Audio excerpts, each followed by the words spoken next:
విశాఖ కేంద్రంగా జనసేన 3 రోజుల కార్యకర్తల సమన్వయ సమావేశం ముగిసింది. జనసేన పార్టీ అధికారంలో భాగస్వామి అయిన తర్వాత కార్యకర్తలకు సమయం కేటాయించకపోవడంతో అధినేత పవన్ కళ్యాణ్ ఈ సమావేశాలు నిర్వహించారు. 3 రోజులు పవన్ విశాఖలోనే ఉండి అట్టహాసంగా సమావేశాలు నిర్వహించారు. ఏపీతో పాటు పక్క రాష్ట్రాల నుంచి కూడా కార్యకర్తలు హాజరయ్యారు. ఇంతకీ ఈ సమావేశాలతో జనసేనాని టార్గెట్ రీచ్ అయ్యారా? నాయకులకు కార్యకర్తలకు ఆయన చేసిన దిశానిర్దేశం ఏంటి?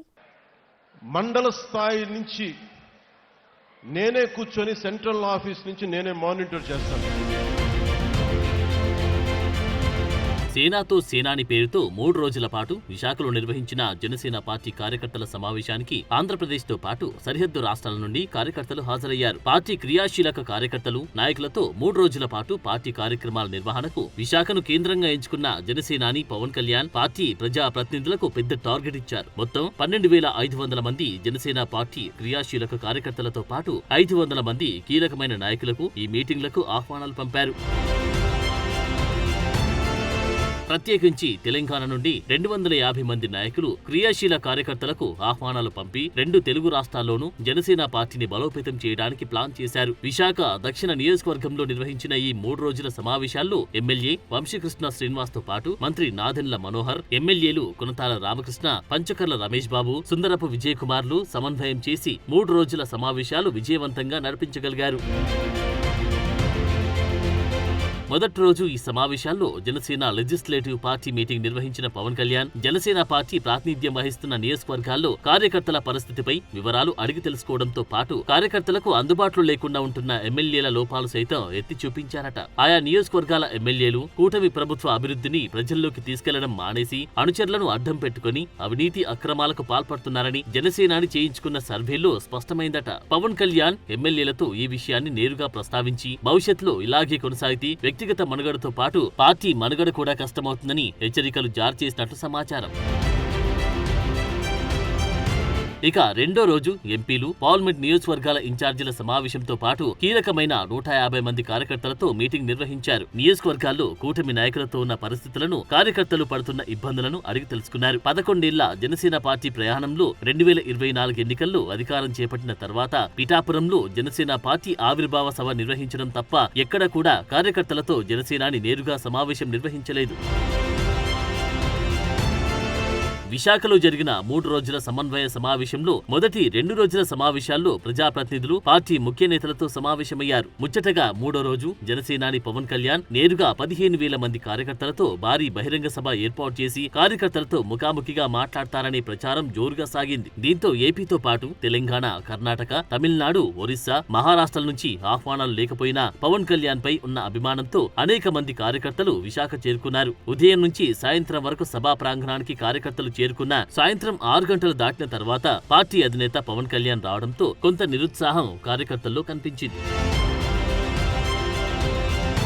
ఏపీ నుండి ఆహ్వానాలు అందుకున్న కార్యకర్తల కంటే ఎలాంటి ఆహ్వానాలు లేని కార్యకర్తలు, అభిమానులు విశాఖ చేరుకున్న వాళ్లను లోపలికి అనుమతించకపోవడం కొంత ఇబ్బందులకు గురిచేసింది. 15,000 మంది క్రియాశీల కార్యకర్తలు వస్తారని భావించిన ఆ టార్గెట్ ని మాత్రం 3వ రోజు సమావేశం రీచ్ కాలేదు అనేది స్పష్టంగా కనిపించింది. ముఖ్యంగా ప్రజాప్రతినిధులు, జనసేన క్యాడర్ను సమన్వయం చేస్తూ పవన్ కళ్యాణ్ సభావేదిక నుండి నేరుగా కార్యకర్తలతో మాట్లాడతారని అందరూ భావించారు. కానీ జనసేనాని మాత్రం ఎంచుకున్న కొంతమంది కార్యకర్తలతో మాట్లాడించి తర్వాత పవన్ కళ్యాణ్ ప్రసంగించడం మొదలు పెట్టడంతో అప్పటి వరకు ఉత్సాహంగా ఉన్న కార్యకర్తల్లో నిరుత్సాహం మొదలైనట్టు కనిపించింది. అంటే ఇవన్నీ నాకు తెలియకుండా, అంటే నాకు ఎంతసేపు బాధ్యతల్ని మోయటంలో నా కుటుంబాన్ని కూడా మర్చిపోయాను. కుటుంబాన్ని కూడా చెప్పాలంటే ఒకలాగా విస్మరించాను. సినిమాలో దృష్టి సారించలేకపోయాను. కానీ ఏమి దృష్టి సారించలేకపోయినా, దేనిమి చేయలేకపోయినా కానీ నా జనసేన, నా జన సైనికులు, మా వీర మహిళలు, నా సమాజం, నా నేల, నా దేశం, వీటిని మీటింగ్ ఎప్పుడు దృష్టి అస్సలు సంపూర్ణ దృష్టి పెట్టాం. అన్నీ వదిలేశాను. కానీ దాని ఫలితం అనుకుంటా ఈ రోజున భారతదేశంలోనే అత్యంత ఘనమైన విజయం సాధించాం మనం. 100% స్ట్రైకింగ్ రేట్తో. ముఖ్యంగా జనసేనాని పవన్ కళ్యాణ్ 175 నియోజకవర్గాల్లో ఉన్న కార్యకర్తలకు దిశానిర్దేశం చేయడంతో పాటు రానున్న పంచాయతీ ఎన్నికలను దృష్టిలో పెట్టుకుని పార్టీని ఏ విధంగా బలోపేతం చేయాలి, కార్యకర్తలకు నాయకులకు ఎలాంటి భరోసాను నాయకులు ఇవ్వాలి అనే అంశం మీద మాట్లాడతారని అందరూ భావించారు. కానీ జనసేనాని పవన్ కళ్యాణ్ మాత్రం ప్రతి సభలోని చెప్పినట్లే గత 11 సంవత్సరాల్లో జనసేన పార్టీ ఆవిర్భావం తర్వాత ప్రభుత్వ హయాంలో ఎదుర్కొన్న ఇబ్బందులు, తాను పడిన కష్టాన్ని మాత్రమే కార్యకర్తలకు చెప్పారు తప్ప ఎక్కడా కార్యకర్తలను, పార్టీ ముఖ్య నాయకులను, గ్రామస్థాయి నుండి పార్టీ కోసం కష్టపడినటువంటి వాళ్లను ఎలా వాడుకోవాలి, కీలకమైన నాయకులు గుర్తించిన కార్యకర్తలను ఎలా ముందుకు నడపాలి అనేది మాత్రం ఎక్కడా వివరిస్తూ దిశానిర్దేశం చేయలేదు. జనసేనాని క్రియాశీల కార్యకర్తలకు దిశానిర్దేశం చేసి కీలకమైన బాధ్యతలు అప్పగిస్తారని భావించిన పార్టీ క్యాడర్ అంతా పవన్ ప్రసంగంతో డీలా పడినట్లు కనిపించింది. మరో 15 సంవత్సరాలు కూటమితో కలిసి ప్రయాణం చేయాలని ఎప్పటిలాగే కార్యకర్తలకు చెప్పడంతో గ్రామస్థాయి నుండి నియోజకవర్గ స్థాయి వరకు కష్టపడి పనిచేస్తున్న కార్యకర్తలు పైకి చెప్పుకోలేకపోయినా నిరుత్సాహంగా బయటికి వెళ్లారు. ఇప్పటికీ ప్రభుత్వ కార్యక్రమాల్లో జనసేనాని పవన్ కళ్యాణ్ మరో 15 ఏళ్లు కూటమిలో ఉన్న పార్టీలతో కలిసి వెళ్తామని పదే పదే చెప్తున్నారు. ఈ మీటింగ్ లో కూడా అదే చెప్పడంతో ఇప్పటికే నిరుత్సాహానికి గురైన కార్యకర్తలు పార్టీ నాయకులతో కలిసి కార్యకర్తల అభ్యున్నతి కోసం ఏర్పాటు చేసిన ఈ 3 రోజుల సమావేశం తర్వాత కూడా కూటమి ప్రస్తావన తప్ప జనసేన పార్టీ కార్యకర్తలను ప్రత్యక్షంగా గ్రామస్థాయిలో పార్టీని బలోపేతం చేయడానికి ఎలా వర్క్ చేయాలో నిర్దేశించకపోవడంతో పవన్ కళ్యాణ్ ఆలోచన విధానం మాత్రం ఎవరికీ అర్థం కాకుండా బయటికి వెళ్లిపోయారంట.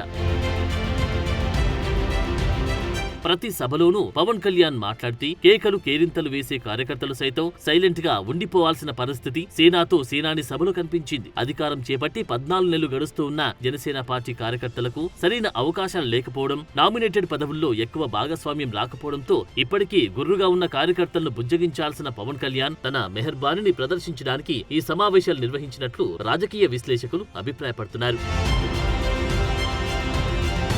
దీనికి తోడు పవన్ కళ్యాణ్ 3 రోజుల పాటు విశాఖలో కార్యకర్తల సమావేశం ఏర్పాటు చేస్తే కూటమిలో ప్రభుత్వ భాగస్వామిగా ఉన్న టీడీపీ ముఖ్యమంత్రి చంద్రబాబు, మంత్రులు నారా లోకేష్, ఇన్ఛార్జ్ మంత్రి రామ్ ప్రసాద్లు వేరే డేట్స్ ఖాళీ లేవన్నట్లు దానికి కనీసం ముఖం చూపించలేదు. అదీ కాక పవన్ కళ్యాణ్ కార్యకర్తలతో నిర్వహించిన సదరు సమావేశంలో కార్యక్రమాలు నిర్వహించి వెళ్లిపోయి కార్యకర్తలు అసహనానికి గురయ్యేలాగా వ్యవహరించారని జనసేన పార్టీ కీలక నాయకులు, కార్యకర్తలు బాహటంగానే విమర్శిస్తున్నారు.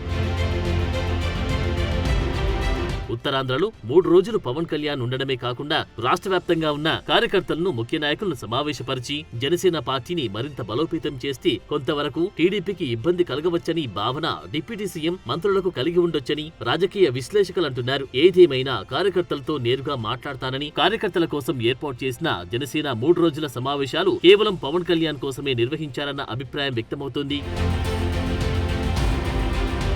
విశాఖలో జనసేనానితో పాటు ముఖ్యమంత్రి చంద్రబాబు, మంత్రులు కూడా కార్యక్రమాలు నిర్వహించడం, జనసేన కార్యక్రమానికి కనీసం ముఖం చూపించకపోవడం జన సైనికుల్లో నిరుత్సాహానికి కారణమైందంట. కార్యకర్తలతో కూడా కూటమిని మరో 15 సంవత్సరాలు తీసుకెళ్లాలని పవన్ కళ్యాణ్ చెప్పడంతో ఉత్సాహంగా విశాఖ చేరుకున్న ఏపీ సహా ఇతర రాష్ట్రాల జనసేన పార్టీ కార్యకర్తలు, అభిమానుల్లో అసహనానికి కారణమైనట్టున్నారు. అలాగే పవన్ కళ్యాణ్ కార్యకర్తలకు ఎలాంటి దిశానిర్దేశం చేయకపోవడంతో తిరిగి తమ నియోజకవర్గాలకు జన సైనికులు పార్టీ కార్యక్రమాల్లో ఎలా ముందుకు వెళ్తారు అనేది వేచి చూడాలి.